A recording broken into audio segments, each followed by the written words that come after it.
What's up, guys? My name is David, and welcome back to Basically Star Wars. Welcome to this new series I'm starting called Talking Star Wars. We're going to bring on guests and, well, talk Star Wars. I know, very creative title. For this first episode, I have Ian from Ian Channel Studios, and you might know him from Twitter at IanLovesFilm. He is a massive Star Wars nerd and film nerd, just like me, and is genuinely one of the most wholesome and nicest dudes I have ever met. Ian, thank you for being the first guest in this new series. Thank you for having me. I'm so excited to be here. Of course. So, the way these series are going to work, I'm just going to kind of run through like 5 or so questions just to kind of get, to know the person and ask them some of the big questions and talking points in the Star Wars fandom. So the first thing I want to tackle, well, actually, besides we get to the big topic, kind of the title of this episode, what's your Star Wars story? How did you get into this galaxy far, far away? Well, it kind of started with Lego Star Wars: The Complete Saga. I was bound to be a Star Wars fan anyway. My dad's a huge Star Wars fan, and I mean, as someone who loves film, it was inevitable, but for me, that was what introduced me to the stories, and yeah, so watching the films for the first time, I already knew this entire plot of the original 6 films because I had played through them in Lego form, and I feel like that's kind of instilled in me a love for the more, childish wonder side of the saga, so I think that's honestly impacted my view on Star Wars as a whole, even today. Interesting, very cool. So how old were you when you played the games? I think I would have been 7 or 8. Actually, no, wait. I was probably 6. It was around 2008, so right around the Clone Wars era. But yeah, so pretty young. So now going into the main question I have for you is Last Jedi. That's what I really want to talk about, because Last Jedi is your favorite Star Wars movie, and that's as hot as a take as it can get. Yes, it is. I mean, it changes all the time what my favorite is, and it definitely depends on my mood, but I'd say overall the one that, means the most to me and fits my, I don't want to say moral compass, but, the person I am, I just see myself in The Last Jedi more than most Star Wars films. The big thing that I think we both agree on for The Last Jedi is Luke's character. That's probably my favorite thing about the entire movie. What about Luke's character in The Last Jedi resonates for you? I just really love the idea of taking a character that's about always looking to the future, and that's always been viewed in, a positive connotation, the hopeful side of things, looking to the binary sunset and hoping. But I do that all the time. I'm a huge optimist, but at the same time, looking to the future for too long can also lead to fear and anxiety and self-doubt, and to see the character of Luke have to go through that exact thing is just, first of all, compelling and just very interesting story-wise, but I just really relate to it personally, and I think it fits the kind of arc that Rey had to go through to overcome to keep that positive view of life. And the same for Luke, he reconnects with the younger version of himself by the end of the film, so I just really related to that, and I just love it so much. Same, I completely agree. How do you respond to the criticism of that Rian Johnson turned the optimist farm boy into the cranky uncle? Because I feel like that's really dumbing down what Rian Johnson had for Luke. For sure. I think that's kind of ignorant of, everything that, well, not even just Star Wars, but stories are in general, ignorant of the entire point of a character arc, and I don't like shoving other people's opinions down, because obviously they're open to having those opinions, and of course that doesn't automatically mean they don't understand what a character arc is, but I think it's just something that is personal preference, and some people are gonna enjoy and others aren't, and I mean, I don't think it's wrong that some people don't like it. I mean, I totally understand disliking that view of the character. Yes, I would agree. For a while, I was in a big Last Jedi hating phase, and I was just kind of repeating what everybody else was saying. But then rewatching it, I don't know, something clicked with me. I think the big thing that clicked with me is his revelation that the Jedi Order, this, quote-unquote religion he's trying to rebuild, maybe isn't the best. That's what really clicked for me. Because just in life with views and stuff, they change very rapidly, and especially when you start looking at, you can apply that to government, you can apply that to yourselves, what your friends believe, what you believe. So I really like how he looked at this thing that he thought was great and perfect and teaching these kids to believe and fight for, then realizing, well, the legacy is kind of failure, at least in the last 100 years of the Order. Right. Which is what the prequels are all about, so the people who say that it ignores the prequels, Like, that bothers me because that's the entire point of the prequels. Exactly. Yeah, because um, I they're not completely like the best demonstrated in the prequels, but I think with the context of the Last Jedi, it does a great job bringing it full Exactly. circle. Yeah. So another big criticism of Last Jedi, Canto Bight. This is one part of the film. I don't hate. I really don't hate it. I think it's just kind of dumb, and I appreciate that it's like a side story trying to explain the larger theme of the movie. I just wish it accomplished a little bit more, just a little bit more. What's your take on Canto Bight? As a planet, I think it's really cool. I enjoy Rose a lot and the dynamic with Finn and Rose, and I like parts of that subplot, but it does mess with the pacing a little bit. I like the message it goes for, and I think it ties into the overall idea of a galaxy of fear as opposed to hope. But at the same time, the pacing is a little. I don't know. I feel like the chase scene is honestly what bogs it down. Other than that, I think it works. Um, or at least maybe if the chase scene was a little shorter. But it's definitely not enough to ruin the film for me. Yes, I would agree. Something that I really like from Canto Bight is DJ, the character of DJ. He's underrated. Like, he is For sure. basically the other theme of the movie being a moral middle ground embodied into a character. Eventually, he chooses to be bad and, help the First Order, but he's still that kind of moral middle ground. And I feel like people sometimes make fun of the character or just ignore it. I think that's a really great character. I love whenever themes can fit into one character. I love that. Yeah, that's what it's all about. Exactly. So finally, the big thing, I'm actually working on a video for this, and that's breaking canon, but specifically the Holdo maneuver. What's your take on that? I think that, well, first of all, I enjoy Holdo as a character. I really like Laura Dern a lot. I mean, she's an exceptional actress, and I think she did good work with the character. I don't think she's the most interesting Star Wars character of all time, but I think she serves well as a character to kind of move Poe further along on his character arc. I really love that side of the story. But as far as the actual maneuver goes, it bothered me a little bit. But at the end of the day, I care about story more than I do the actual like canon background and everything. Like, as much as I love that, like, that's part of what made me fall in love with Star Wars, was how endless it was and how many different pieces to the puzzle there are and how everything has a science to it almost. But at the end of the day, story is more important, and I think it was well earned. And with the sort of mini, not retcon, but explanation in The Rise of Skywalker, where it was a very one in a million type thing, it doesn't bother me in the slightest now. And yeah, I enjoy it. I think it's a very visually appealing thing to see unfold on screen. Yes, I think it's beautiful. And then like you said, the Rise of Skywalker very forcefully gives an explanation for it, but I'm glad it's there, even though it was very random. But I saw this tweet or picture of like two bullets colliding. It's kind of like in the same vein of that. It shouldn't happen because the big criticism of the scene is Wikipedia. Like, there's a paragraph in Wikipedia about hyperspeed, and it's basically when the ship goes into hyperspeed, it's not actually physically there, it's light.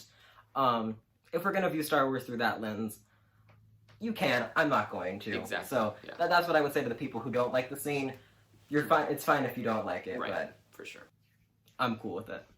Now going from Ian's favorite Star Wars movie to, last time I checked your ranking, Rise of Skywalker was your least favorite Star Wars movie. Do you still stand by that? Do you consider that your least favorite? I think I have problems with it. I think it probably is overall.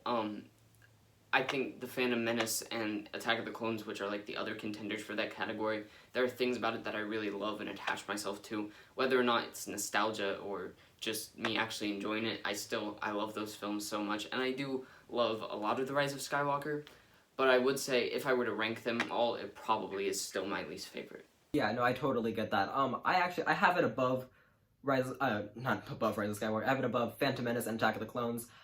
Just because I think I have more fun watching it. That might be the opposite reason you said you have it below because of nostalgia. I think I've watched them so much, I can't really find that enjoyment anymore. But it definitely has lots of problems. So before we get into the negative, give me your positives about The Rise of Skywalker. What's the things that you love? First and foremost, Ben Solo as a character. I mean, he's my favorite part of the entire sequel trilogy, and I think they handled his redemption perfectly between the scene with Han. I love how poetic that is. I love how Adam Driver performs him when he's going to help Rey defeat Palpatine. I love all this stuff with the lightsaber and how he's just like totally and utterly a Skywalker and a Solo. I mean, that's what he is, but I love, I just love everything about his character in the film. I really like the dynamic between Rey, Finn, and Poe. I think they're so fun to watch on screen. Daisy Ridley, Oscar Isaac, and John Boyega are phenomenal, and I like how they play off of each other. I love 3PO in the film. I love Babu Frick a lot. I think Zori Bliss is very cool. I love the Resistance side of things. I think they handled Leia well. So truth be told, I do love a lot of the film overall. Love to hear it. Yeah, that's a lot of positive. I think honestly more than me, more than I have for the film. But I love to hear that. I think we both have the same biggest negative, and that's Palpatine. Yeah, for sure. Yes. So yeah, I made a whole video talking about it. Palpatine could work, but I feel I can never be convinced otherwise. I feel like Palpatine was created because Snoke was killed off. I don't think he was planned from the start. What's your take on Palpatine and just kind of how they brought him back? I think he was a little forced, especially for casual audience members. Although, then again, casual audience members don't exactly care as much as non-casual audience members. But I was slightly bothered the first time I saw it by the Rey Palpatine thing and just how out of nowhere him coming back was. It's grown on me a little bit, but it's mostly just me trying to not let it bother me. I think his performance is very well done. I think it's compelling to see like a zombified version of Palpatine, but yeah, I think it definitely could have been done better and less forced. Yes, I definitely agree. I think I didn't watch the full video, but in how it should have ended its videos, I think they said something like, "Just imagine if instead of Broom Kid, it was Palpatine at the end of the Last Jedi." I think that would have worked Right, far better. yeah. Because we would have felt like this was actually planned out, which I don't think the sequel trilogy was, and that's my biggest problem with it. Even though I love Force Awakens and Last Jedi, the trilogy as a whole is definitely probably technically the weakest. What's your take on that? Do you think the sequel trilogy is the weakest out of the three? Yeah, overall, I would say that the sequels are probably, they flow the worst together. Yeah, I agree with that. Cool. So finally, about the Rise of Skywalker. So I love the dynamic between Rey and Kylo, but what's your opinion on like the actual like Reylo moment, the kiss? Do you have any strong opinions on that? I've always loved the idea of Reylo. I mean, not like overly romantic stuff that some people on Twitter are all about. But as far as like an actual connection between them and even maybe a romance, if done correctly, I think it felt a little forced. But as someone who's kind of been rooting for that from the beginning, it was a little rewarding. And just the idea of the connection between them and the dynamic, which is portrayed perfectly, I feel like, and probably my favorite aspect of the sequel trilogy. Just the idea of, I think it works best almost from a romantic perspective in the sense that Ben feels for her in that deep emotional way, and that is what saves him, similarly to how Anakin fell because of his fear of losing someone he loved. Ben's sacrifice ultimately is completing what Anakin started by saving the one he loved. Even if not in a romantic way, it's very clear that they love each other. I think the Reylo thing is a little overhyped, and people are Reylos for the wrong reasons. I think, quite frankly, a lot of Reylos exist because they find Daisy Ridley and Adam Driver to be attractive. But I like the dynamic a lot, and I think the kiss, while maybe a little forced, I think it worked. Well, maybe not worked. I enjoyed it, even if it didn't work 100%. Yeah, I would respect that take. I feel like you said, all the other stuff with the Force connection and then the lightsaber passing, all that stuff I really did love. Kiss, I liked it when I first saw it in the theater because it was confirmation that Reylo is Right. undoubtedly canon. Yeah, for sure.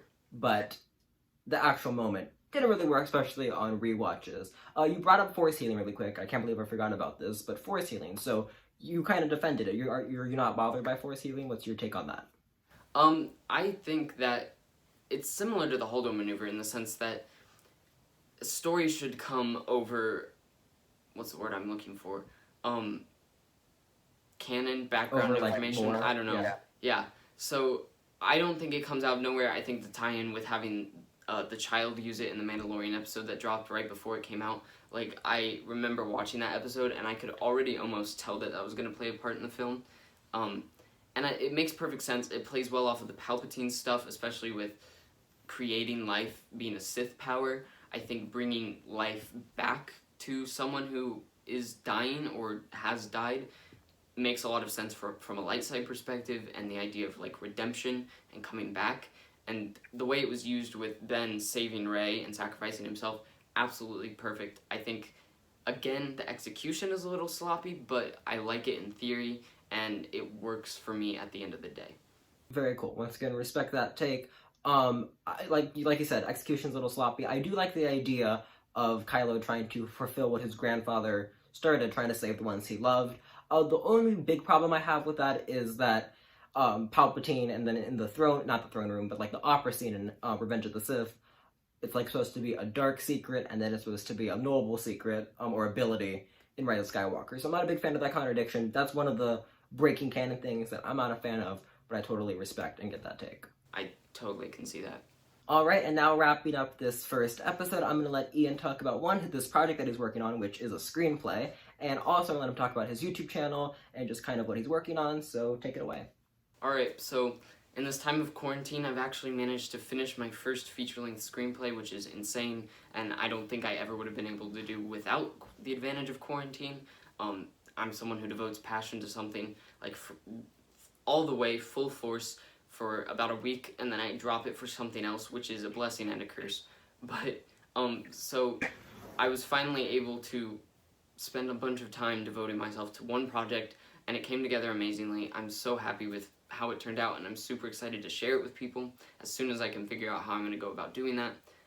But yeah, it was just a labor of love, and I'm super excited, especially now that I'm done with it, because I had so many ideas for other things in the time that I was writing it, but I just kept going with that one idea, which worked out, obviously. But now I'm excited to start writing other things, especially now that I've actually done something that has worked out.